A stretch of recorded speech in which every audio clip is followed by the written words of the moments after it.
Hello and welcome. Today I want to talk to you about some Elden Ring duels, specifically 5 of them that I think push the game to its limits in terms of 1v1 encounters.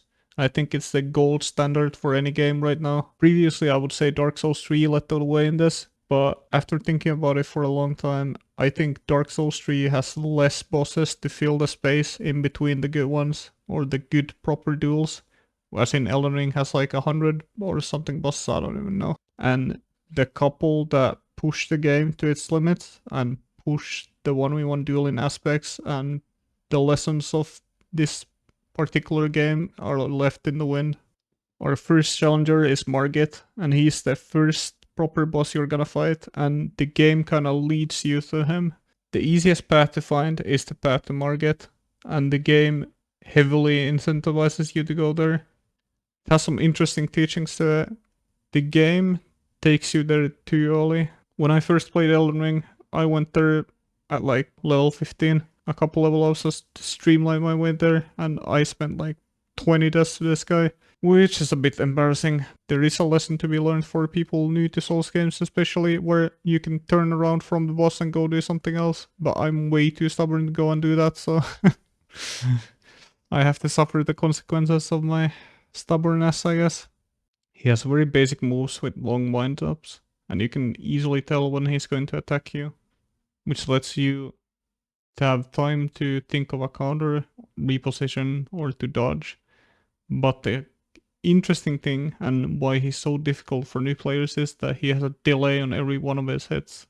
So when he's showing he's gonna attack, if you panic roll, he's gonna catch you panic rolling. That's definitely a very hard thing for a new player to learn. But once you learn his moveset, he is easy to counter with either positioning or timing. You can just move behind him or move under his hand when he's winding up his attacks, or you can just dodge. And if you don't want to deal with whatever he has to offer, the only thing you realistically have to do is you go to his chambers right here, and you just walk out and go back where you came from. Easy peasy. And you go and, I don't know, kill the dragon on this side, or there's so much XP there, and you don't have to fight him. That's a cool thing. He is a very good start for the game, and the first proper duel you're gonna have with an opponent that exudes confidence and taunts you. He's also the guy who noob stomps. So if you don't know how to play the game, he's gonna stomp you, but when faced with someone with any amount of skill, he's gonna be easily taken care of. He's like that one friend you have in any game who's silver and then goes and makes a new account to smurf against players who just started. There's quite a leap from Margit and the next one on the list being Red Wolf Radagon. There's a lot of gameplay in between them, basically all of Lurnia. I think why he is the next logical step is he adds a new combo tool to the mix. He can combo his spells into his attacks, and he's also a lot more aggressive than other enemies, and you can't really use positioning that well into his flailing moveset, especially when he's comboing his floating spells that he throws around with the swords and his attacks. He's extremely hard to dodge. Kind of moves around like a rapid dog. But his weakness is he's kind of weak on the stat side. He could be an extremely difficult encounter if he had more HP. But obviously he's a mid-game or an early game boss, and that's how he's balanced. There is an interesting world where Radagon could be higher up if he just had better stats. But then again, he doesn't have that many moves. His moveset is kind of truncated. He has like, I don't know, 5-6 moves. So it's not that difficult to learn his combos and where to punish him. The next one was a hard one to choose. Not because of who I included, but who I left out. You would think that the next logical steps would be Radahn, but Radahn isn't really a duel. You don't duel Radahn per se. Radahn has the stylistic fight of a champion of combat, or the tournament of combat, whatever that's called. That kind of takes away from his dueling aspect, that the point is to summon different guys to help you out. And the next one would be Morgoth, who I would include, but he is kind of an evolution of Margit, and their movesets are not the same. Morgoth is significantly harder, but the idea behind the moves and the idea behind his presence is basically to be an evolution of Margit, or maybe it's the other way around and Margit is supposed to be the prelude to Morgoth. But regardless, I don't think either of them fit this category where something so new is introduced. So we have to go a long way to Malika. And Malika has a lot of different things going for him. For one, there's a puzzle you can complete to get an item that reduces his damage from his bleed, which took me an embarrassing amount of time to actually figure out that that is an option you can do. And this would have probably helped me out on my first encounter with him, because I was severely underleveled when I first faced him, which is not ideal. And the bleed would take like half of my HP alone, just the bleed. It was actually crazy. Molly gets Musa in phase 1 when he's the beast clergyman. He's very difficult to read, I find. He has a lot of different stabs and slashes and a fast throwing knife animation, a slice, a ground pound they can jump over. I always take a couple tries dying to police clergyman. I think the phase 1 fight is harder than the actual Malika fight, with one exception. But overall, I think the beast clergyman is actually very difficult to read, but getting past him isn't too hard. And once you face him, you get to fight actually Malika, who is a homage to Artorias, the first kind of dual boss fight in these games. Well, I guess Quinn would be first, but he is definitely homage to Artorias. Malika's Musa is hard to punish because he jumps around a lot, and when he does these punishable moves, he can also do an AoE slash thingy on the ground that like takes half your health, which most of my deaths come from, or also an AoE kind of burst ground pound thingy that a lot of other bosses do in the game as well. And while all these things are very beatable, in theory it's very easy to dodge every one of his moves except the slash thingy with the sword. I have no idea how to actually dodge that. That's just like waterfall. You just kind of take it or not. Hope it doesn't hit you. But Malika overall, you can punish him, but he has more combos than before, and he kind of extends from Red Wolf Dragon in that sense that he has a lot of these combos and he's really fast, but the combos have more variety and he can do different moves from his different setup, which leads to him being a lot harder. And also the damage numbers and his health is higher. Mainly the combo extensions and the different kind of combos he can do, and the punish windows being so short for the player, except for a couple moves, makes his fight the next logical step. Godfrey is him. He's like, I don't know if I can say this, he's like what a Prime Fury looks like. He has this wolf on top of him, or lion or whatever, and he's about to pound you. The phase 1 of Godfrey is actually pretty similar to bosses we've had before. I would say it's less complicated than Mollycat. Maybe phase 1 wise it's pretty similar, and you've already fought Godfrey, which is like a ghost of him earlier.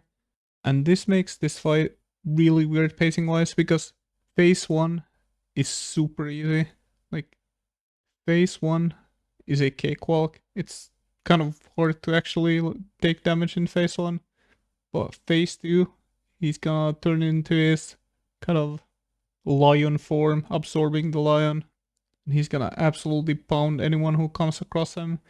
And this is a really weird thing because his timings change completely. Like, reading his moveset in this form, in this like wrestling, I don't know, grappler kind of archetype of a fighter that hasn't been seen in the game. I don't think any Souls-like has had a boss like him. He has his different grabbles, different timings on them. He like charges close to you and then waits for a reaction and then catches you a panic roll.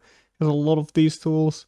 He also have the super ground pound that gets me sometimes when I'm not used to fighting him. Charges from the air to the ground, and then you have to roll 3 times in a row and like, or 2 times in a row in succession to dodge them and then run away. And his moveset is just so weird and different to anything else in Souls. Like, I think it sets him apart, and he is right before the last boss. He is the last guy standing between you and finishing the game. And yeah, Godfrey is just him. He's the prime Fury evolution that we all wish we knew. I dreamt for so long.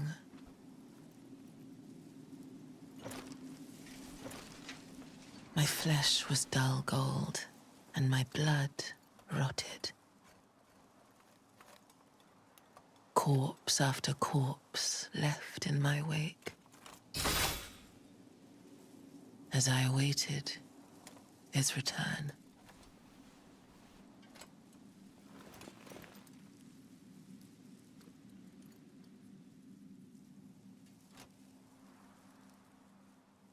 Heed my words. I am Melania, Blade of Mikola.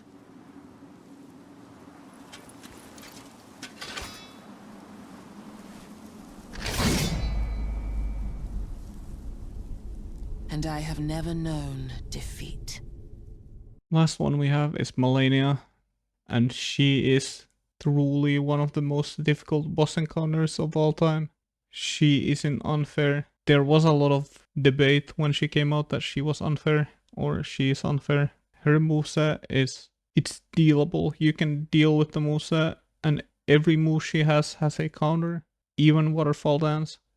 The mark of a good Melania is just learning how to not die to Waterfall Dance, and there is ways to take minimal damage from it. Well, like half your HP, but minimal in that sense. But yeah, Melania has so much HP. She is a stamina fight to begin with, and every hit she does to you, she will heal from, which means that previous tactics that you might have used, like trading HP and doing like aggressive strategies where trading HP is a good thing, might backfire really hard because she will most likely heal all of that damage back up from hitting you once. The really nefarious thing about this is that if you play passively against her, she is eventually gonna do her big bad moves like Waterfall Dance. So you have to be aggressive and keep the fight moving, but also not take any hits. And this requires you to truly master the fight. Interesting situation to put the player in because it feels so satisfying to beat her. Really, not a lot of things in gaming come to mind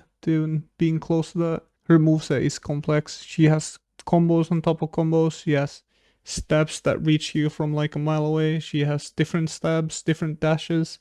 Most of everything she has a tell for. She has a couple moves where like different combos can chain into different combos that you just gonna have to guess. Or, well, not punish her when she could be punished, I guess. But most of the time, she is readable, which leads to a great fight. When you finally beat her, it feels so good that she takes her clothes off. Oh no. You know, usually when Hot Redhead takes her clothes off, I would be excited, but this phase 2 start fills me with a sense of dread.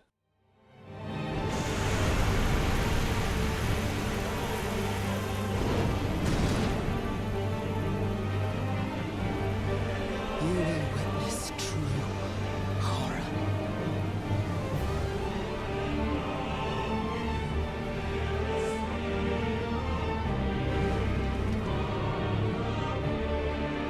Now, rot.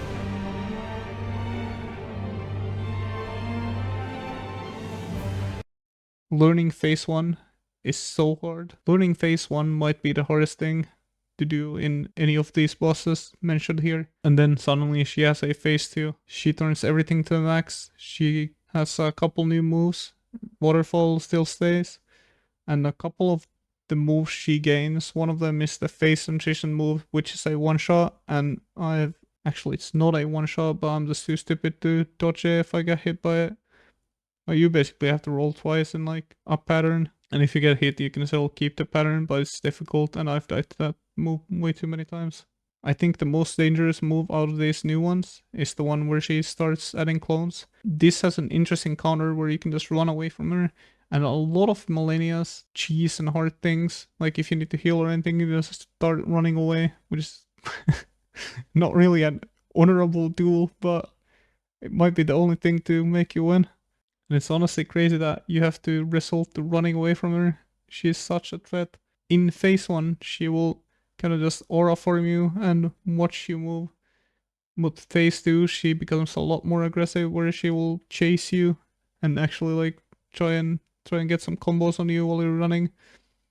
And this leads to a really difficult phase 2 because the healing factor still remains. She can heal from every hit she does on you, but there's nothing you can do about that. So the only option you really have is to just play really well.